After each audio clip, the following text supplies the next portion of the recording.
Vocês vão lembrar que quando houve tensão lá na OTAN quanto a uma possível ruptura com os Estados Unidos na largada do mandato de Donald Trump, a França, de Emmanuel Macron, se apresentava com a possibilidade de até estender um guarda-chuva nuclear. O que isso significa? Contar-se como o fiador da defesa para a Europa até com bombas atômicas. De lá para cá, a França também continua desempenhando um papel muito importante quando a gente fala de diplomacia, de gastos em defesa e quando a gente fala até da questão da Ucrânia, com Macron sendo um dos líderes que estava junto a Zelensky na Casa Branca depois da cúpula que houve com Putin no Alasca. Agora a gente tem novos desdobramentos por ali que, à luz desse panorama internacional e da questão orçamentária, são coisa interessante que merece cuidado para se desdobrar. A França se encontra, então, à luz desse contexto, como um dos países na vanguarda da defesa da Europa, em meio a desafios.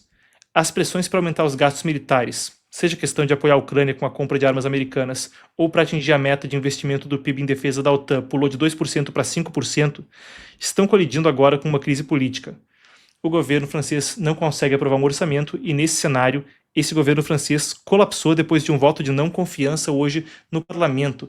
A gente está vendo aqui do lado o primeiro-ministro François Bayrou, que perdeu uma votação, um voto de não confiança. Pessoal, vai ter muitos termos técnicos aqui no início da reportagem, eu vou te dobrar um por um com vocês e a gente vai entender esse cenário que afeta de forma ampla o debate sobre geopolítica e segurança europeia. Tem coisa interessante aí para a gente passar. Então, Bayrou perdeu esse voto de não confiança com 194 votos a favor dele e 364 contrários. É o quarto primeiro-ministro durante o segundo mandato do presidente Emmanuel Macron. O mandato dele está aí com 3 anos e meio.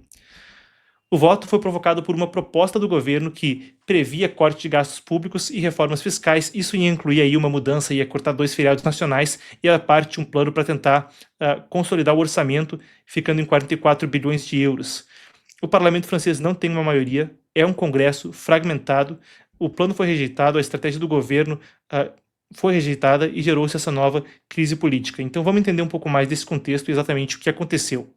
A França tem um sistema semipresidencialista, então o presidente, que é o Macron, nomeia o primeiro-ministro. O que está entrando em colapso não é a presidência do Macron, é o governo do primeiro-ministro. Então tem presidente-chefe de Estado, o primeiro-ministro, chefe de governo. O presidente nomeia o primeiro-ministro, mas o parlamento pode derrubar esse primeiro-ministro por meio de um voto de não confiança, que é o que aconteceu agora. Quando o premier não consegue esse voto, não consegue passar por esse voto de não confiança, então, pela Constituição francesa, ele tem que renunciar. Com essa derrota, o que acontece agora? O Macron vai nomear um novo primeiro-ministro ou a outra alternativa mais radical seria dissolver a Assembleia Nacional, dissolver o parlamento e pedir por novas eleições parlamentares, uma coisa que ele já fez antes e não conseguiu sucesso. Ficou com um parlamento muito fragmentado e não conseguiu uma base de apoio. Esse voto de não confiança serve precisamente para isso, para avaliar qual é a sustentabilidade política do governo. Se perde a votação, o premier vai renunciar e é um mecanismo previsto na Constituição precisamente para que o Congresso francês consiga derrubar um governo, consiga mudar a situação governamental.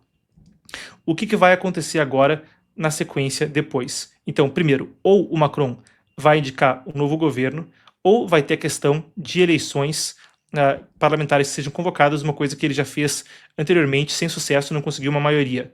Ou ele vai ainda tentar compor, que é a terceira alternativa, vai tentar conversar com os partidos que estão ali no Congresso francês e estabelecer um governo que seja de coalizão transversal, é a palavra que está sendo usada aí nas reportagens, se você for procurar isso aí pela internet. Basicamente significa que ele vai tentar conversar ali com os diversos partidos que estão na Assembleia e compor, o que seria coisa complicada. Atualmente, quando a gente vai para o Congresso francês, o que se vai ver é que, além de estar muito fragmentado em diferentes posições, a reunião nacional de Marine Le Pen, o partido que, para quem está acompanhando política internacional, é tido como o direitista populista ou o mais à direita, às vezes a palavra extremo vem em alguns veículos, entretanto, claro que isso é uma questão com nuance e um termo muito disputado.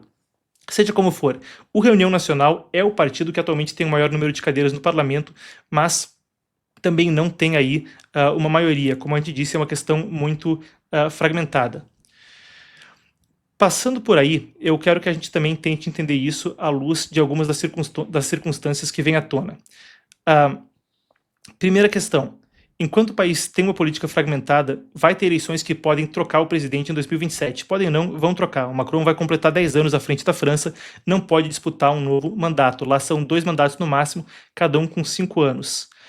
Enquanto tem essa crise política e tensão com o orçamento, e tem ainda a questão que a gente citava lá no início da reportagem, vou chegar lá, a respeito de defesa e sobre como lidar com os gastos que devem aumentar até pelas exigências da OTAN, tem uma questão que também passa pelo momento político da Europa e que deixa Macron numa situação muito delicada.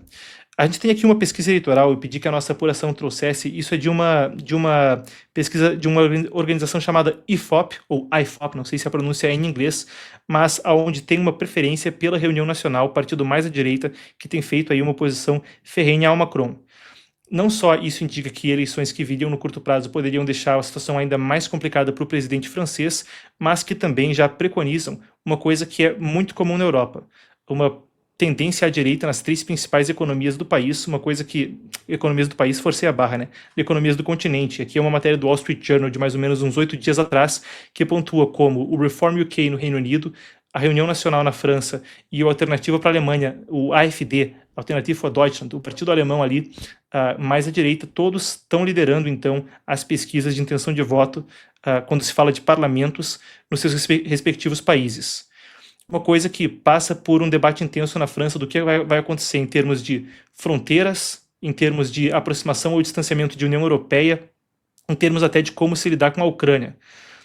Para resumir, um cenário profundamente fragmentado, uma situação onde não se sabe o que Macron vai fazer a seguir, se vai nomear um premier com pouca possibilidade aí de conseguir consenso no parlamento, com um desafio orçamentário tremendo, conforme compras de armas via OTAN endereçando a Ucrânia e um aumento no gasto público para cumprir as metas de investimento da OTAN são desafios enfrentados não só pela França, mas por outros grupos. Ele deve ser substituído na presidência em 2027, por quem ainda não se sabe, mas por hora, os direitistas que, precisamente endereçando essas pautas, têm ganhado fôlego nas pesquisas, poderiam, não seria um exagero a essa altura, disputar um segundo turno ou mesmo chegar a uma vitória na França. Segundo turno já houve no passado com Marine Le Pen, agora tem uma questão judicial com ela, mas o Jordan Bardella, se eu não me engano, agora estou vendo aqui na minha apuração, o Bardella é então o candidato que deve vir apoiado por Le Pen em 2027. E, enquanto isso também traz um debate sobre como a coisa vai se dar no público enquanto as eleições correm, não vai ser um desafio fácil para quem quer que assuma em meio ao caos orçamentário na França.